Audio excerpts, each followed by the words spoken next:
Yeah, hello, I'm Brian Weber. 55 years ago or something, I came to McGill, and about 5 years ago, I came back to McGill to get involved with MCLL. I got invited to a meeting with this gentleman and the then head of the curriculum committee. We were discussing an idea that Nii had to talk about international development. And yes, so my name is Nii Addy. I am associate professor at the School of Continuing Studies here at McGill University. And Brian and I have been doing this Africa Intergenerational Study Group since 2019. The idea for the Intergenerational Africa Study Group is to bring MCLL members together with students, current students at McGill, but also recent alumni who have graduated from McGill. And subsequently, we ended up engaging students and alumni from other institutions, particularly in Africa. The idea was you have some MCLL members, mostly retired professionals who have had experience in Africa, who were looking to share their experiences with other people, other younger people. And then we had the current students some of who were my students. And the goal was to engage them to learn from the experiences of people who had experience working in development, particularly in Africa. And part of the goal was also to ensure that things that they might not learn in the classroom, they could learn from the personal experiences of MCLL members. First got involved with MCLL, and I guess, in fact, it's before 2019. I think it was 17 or 18. There was quite a bit of discussion and mention of intergenerational study groups without ever really defining it necessarily, although I did attend one workshop session where it was really fascinating to talk with students right there I think basically on the subject of intergenerational. But the challenge was how to make this happen in practice. And I think the experience with Nii and the students from Africa in our intergenerational study group has helped us, that certainly provided to me a considerable understanding of how it all comes together. A motivation for me to engage with MCLL was because of the experiences that I'd had with, I'll say first with my parents. My parents used to share a lot with me about what they were doing at work, and a lot of it was what happened informally, right? But then I also had uncles and aunts who became dear mentors who were working in international development. As I went on my own journey working in international development, I'd had conversations with them, and what became clear is that whatever we had learned in school, the younger me, whatever I had learned in school, there were things that I had not learned from the classroom. And so the thought was, how could I engage people who had a lot of experiences to share with younger generations? And so that is what motivated my engagement with MCLL, to get mostly retired professionals to then share their experiences, their personal experiences with students. One of my favorite experiences with these MCLL Africa study groups, I still remember one particular occasion where we had a guest speaker. She happened to be the former ambassador of Canada to Mali and Algeria. And the day after she retired, she was a guest speaker. And I'll never forget her coming in and having this air of exhaling and saying, yes, now finally I can share my experiences with the students. We had a wonderful session where she shared a lot of personal experiences that she could not share, when she was in a formal role, but could now share as someone who was retired. And we had just an amazing session. The students learned a lot.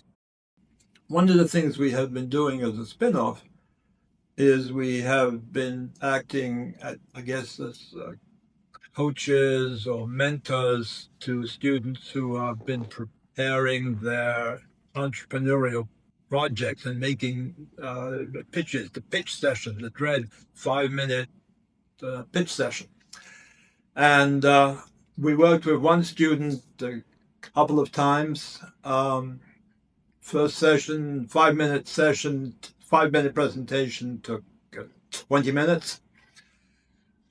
2 weeks later, he came back and the 5-minute presentation took 10 minutes. 2 weeks after that, he made the presentation. He won the top prize. He won $10,000, I believe. He went on to earn a PhD. He'll be working on a PhD in London. He was back here a few weeks ago at the session which I attended, I guess just in the spring.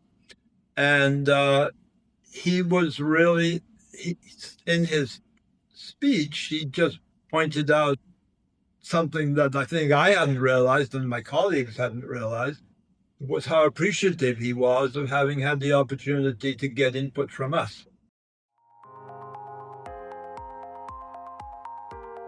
Through this MCLL Intergenerational Africa Study Group, we've had situations where students have met people, have networked with MCLL members. Some have gotten jobs, they've managed to network and get jobs. I always joke to the students that, well, actually, the current boss of the company you want to get a job at was hired by the MCLL member. I realized right from the very beginning, but look, this is a university.